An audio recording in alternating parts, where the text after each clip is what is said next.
Kenapa doa susah dikabulkan? Ketika kita berdoa kepada Allah, perlu diperhatikan waktu berdoa dan bagaimana cara kita meminta. Maka ada waktu-waktu khusus dan bagaimana cara meminta. Dan bahkan jangan suuzon kepada Allah Subhanahu wa taala. Doa itu senantiasa dikabulkan oleh Allah. 3. 1, doa itu dikabulkan, diberikan. Yang kedua, doa yang kita inginkan itu diberikan yang ganti yang lebih baik. Yang ketiga, ditangguhkan. Enak banget emas. Maka kata Rasulullah SAW, akhir zaman kalau nggak punya yang kuning sama yang putih pasti miskin. Apa yang kuning dan yang putih? Emas dan perak. Jadi dari sekarang Bunda, kalau bisnis pembayarannya pakai emas aja. Misalkan nominalnya 5 juta, bayar aja. Pak, bayar saya dengan emas 10 gram aja. Berarti kalau harga emas itu di atas 500 ribuan gitu ya. Mending bayar pakai emas. Berlipat. Bunda nyimpen uang di bank. Ayo, nyimpen uang di bank. Uang Bunda ada nggak? Bunda punya uang 1 miliar, diambil besok, bisa nggak? Nggak bisa.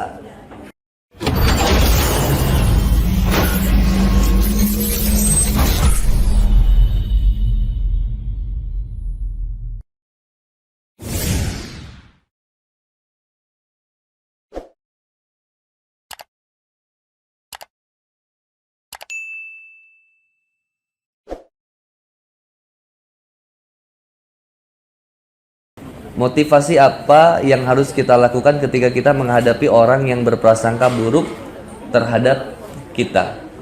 Zon, Quran surat Al-Hujurat. Jadi prasangka itu jauh dari kebenaran. Jadi jauhkan prasangka itu, buang prasangka, berbanyak beristighfar kepada Allah Subhanahu wa taala.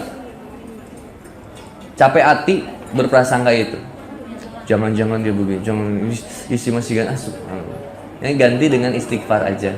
Ala bizikrillahi tatmainul qulub. Hati yang tenang itu ketika banyak istighfar. Kenapa kita ini imajinasi ini tidak terbatas? Kadang kita bisa memikirkan apapun, merasakan apapun, daripada mengawang-awang, mending batasi dengan memperbanyak istighfar. Bagaimana cara mengajak teman atau sahabat kita untuk sama-sama hijrah, tapi tanpa ngerasa kita maksa dia? Dan apakah perlu kita kayak gitu, terlalu ikut campur nggak sih kalau kita kayak gitu? Enggak. Karena watawasau bil haq itu kewajiban kita. Dan watawasau bil sober itu menjadi tugas kita. Dakwah itu penuh dengan kesabaran. Maka kata Allah Subhanahu wa taala, sampaikan dengan hikmah dan pelajaran. Kalau tidak bisa dengan lisan kita, dengan tangan kita, dengan lisan kita, atau dengan doa kita, itulah selemah-lemahnya. Jadi kalau nggak bisa teteh ngingetin lewat lisan, doain gitu, ya Allah, mugi-mugi gitu ya, sing enggal hijrah gitu ya, mudah-mudahan istiqomah. Kasih hadiah juga bagus itu. Basyaru wala tunafaru wa yasaru wala tuasaru. Bahagiakan mereka, jangan membuat mereka menjauh dari kita. Permudah urusannya, jangan dipersulit. Itu aja sih. Jadi wajib berdakwah, wajib. Karena nanti kita bakal ditanya sama Allah, kenapa kamu solehah tapi nggak ngajak teman kamu buat solehah juga? Iya ya Allah, soalnya aku males, kan bahaya. Tapi kalau kita udah ngingetin, dia nggak mau, itu dah nggak masalah.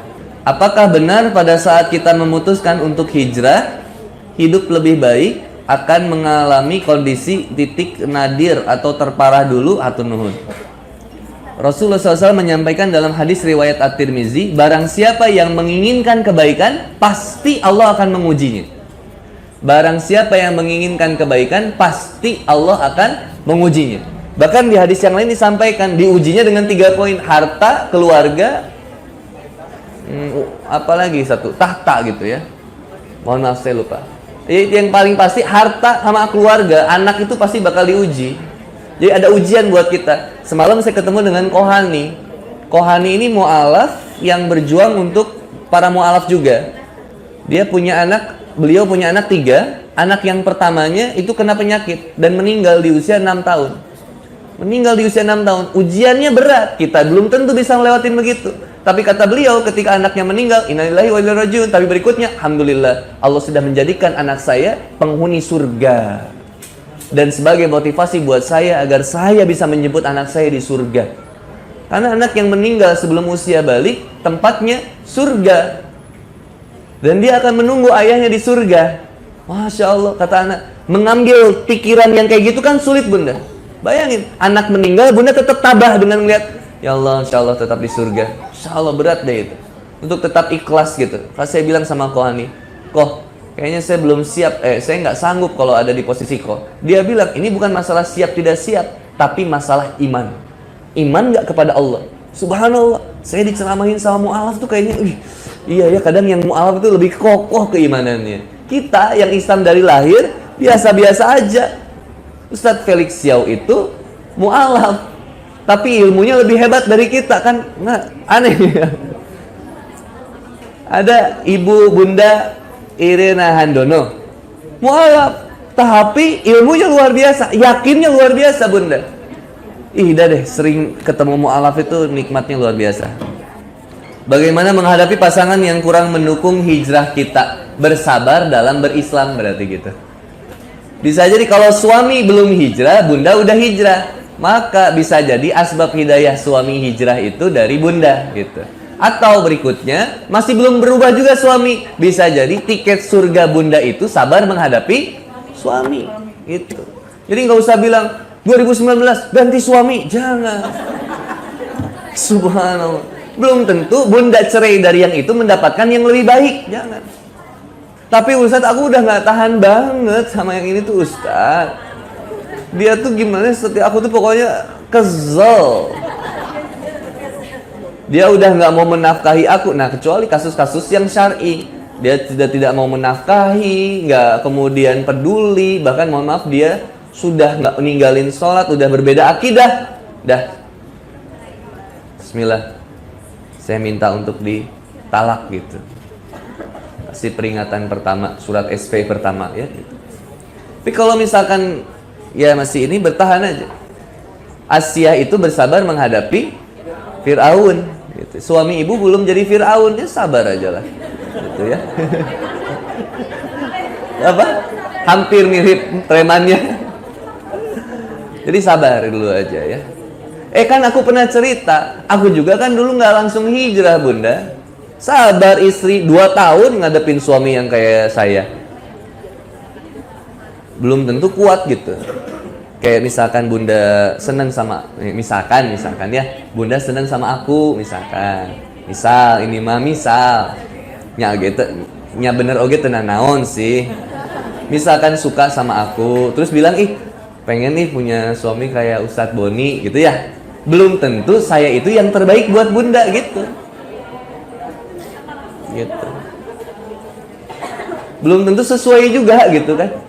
Makanya syarat dalam menikah itu yang paling terbaik memilih agamanya. Oh, sampai disebutin sama Rasul, fasfar bizatidin taribat siada. Kalau nggak dipilih yang terbaik agamanya, sengsara gitu. Bayangin milih istri yang bukan terbaik agamanya, nyiksa itu. Bunda, ingat ada seorang sahabat yang di buku Infinity of Love itu saya sampaikan. Seorang sahabat itu bahkan menikahi seorang wanita yang senang banget sama dia, cinta banget sama dia, tapi dia nggak cinta sama istri ini, sama wanita ini, tapi tetap dia nikahi.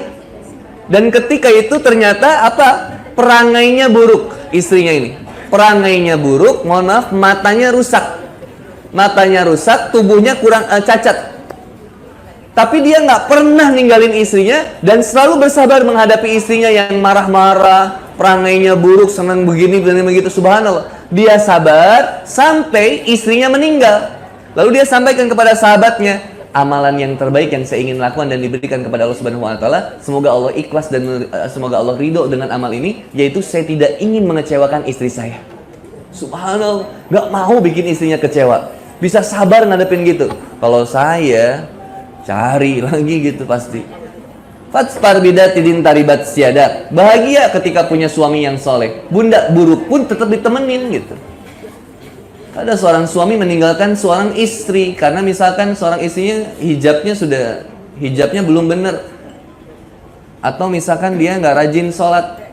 Ketika sudah menikah, tanggung jawab suami. Kita yang akan didik istri kita. Maka ketika saya sudah hijrah, maka kewajiban saya akhirnya harus belajar lebih baik lagi supaya saya bisa membimbing istri. Kalau dulu kan istri yang bimbing saya, istri yang ngajak saya untuk kemudian ke kajian Darut Tauhid, kemudian ngebimbing saya, ngajarin baca Quran, ngajarin Iqra, sampai akhirnya saya harus belajar lebih hebat lagi supaya saya next step di atas dia bisa membimbing dia gitu.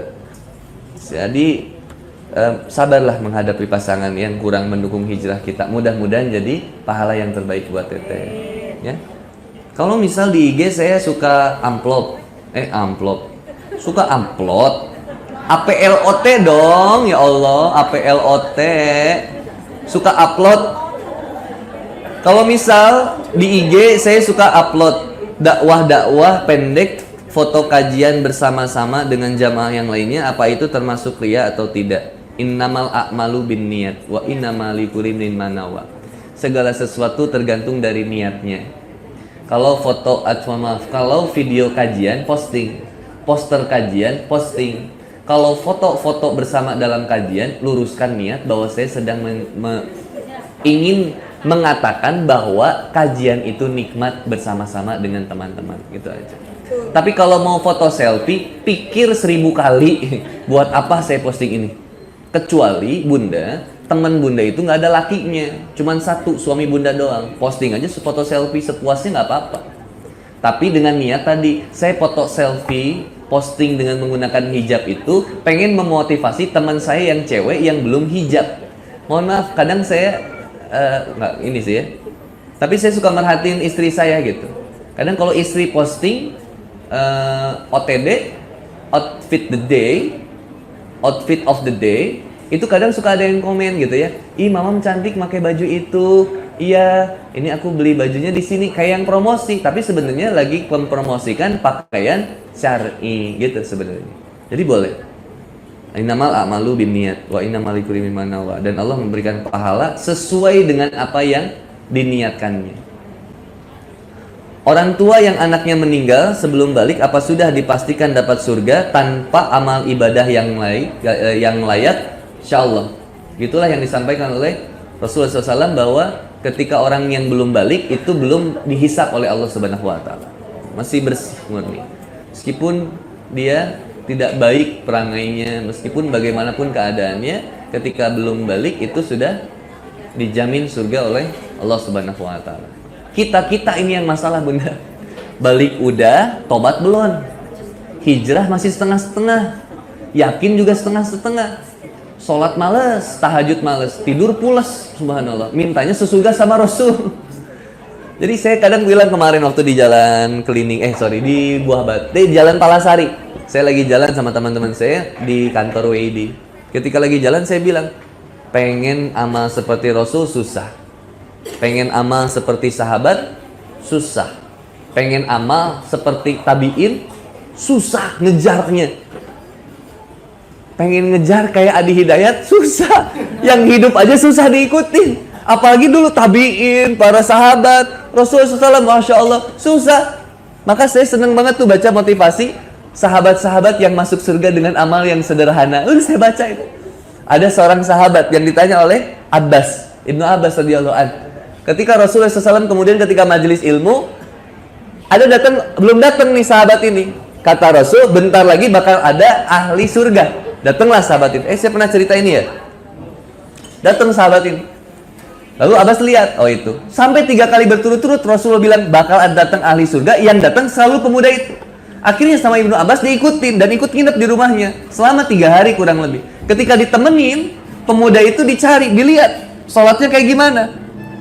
Tahajud nggak? Begitu waktu tahajud tiba, tidur. Baca Quran biasa.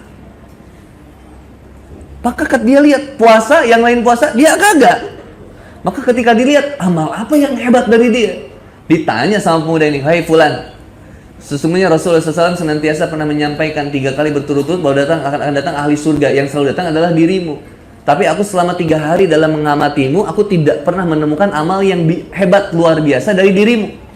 Lalu akhirnya sahabat ini bilang, memang saya sholat biasa, seperti kalian sholat. Tapi saya tidak, kadang saya suka terlewat tahajud. Saum pun kadang saya tidak rajin. Bacaan Quran pun saya masih terbata-bata. Lalu kata Abbas, apa amalan yang paling hebat dari dirimu? Saya hanya menjaga 3 hal dalam kehidupan saya. 1, saya menjaga lisan dan sikap saya agar tidak menyakiti hati sama muslim. Yang kedua, saya selalu memaafkan saudara-saudari saya yang senantiasa punya kesalahan kepada saya sebelum dia meminta maaf atau dia tidak meminta maaf. Saya sudah maafkan mereka dan saya mendoakan yang terbaik buat mereka. Dan yang ketiga, saya selalu bersilaturahmi di jalan Allah Subhanahu wa taala untuk menyambungkan yang terputus dan yang senantiasa membina yang sudah terjalin. Ini kadang jadi motivasi, amalan yang sederhana tapi jadi ahli surga. Kan pintu-pintu surga banyak. Kadang kita belum survei, pengen masuk surga tapi ketika ditanya, emang pintu surga ada berapa? Coba pokok nama. Ini mana? Ada pintu saum ya, ahli saum. Ada yang ahli sedekah, ahli taubat. Masya Allah, banyak bunda. Ayo kita jemput itu. Ustadz Yusuf Burhanuddin itu punya buku, salah satunya tentang surga. Disurvei surga, gitulah ibaratnya. Yuk kita survei dulu. Bunda, mau beli mobil survei nggak? Survei, dicek dulu mobilnya, dalamannya dibuka dulu, apa yang buat kita nyaman, apa yang buat kita tenang, apa yang buat kita nikmat naik mobil ini. Mau nikah juga kan disurvei dulu, dilihat wanitanya. Maka kata Rasulullah SAW, dalam proses ta'aruf itu wajib lihat, bukan wajib, boleh melihat dia, boleh melihat mukanya, cadarnya dilihat, dibukain. Nah ini saya, gitu nih, bisi pas dibuka kan mahal misalkan ya, gitu ya. Gitu, jadi lihat, survei, kita survei, surga kita survei. Bunda mau masuk yang mana? Saya mah pengen yang ini nih, lucu kayaknya gitu ya. Tapi nggak boleh gini juga, jangan sampai ada motivasi gitu, habis mah baik lah.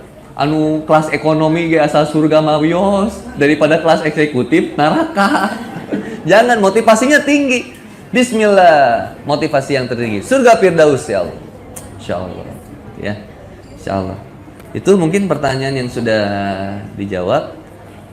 Mudah-mudahan menjadi pahala yang terbaik buat kita semua ya. Alhamdulillah, terima kasih. Kalau ada yang sudah tidak ditanyakan lagi, kita tutup dengan doa kifaratul majlis bersama-sama.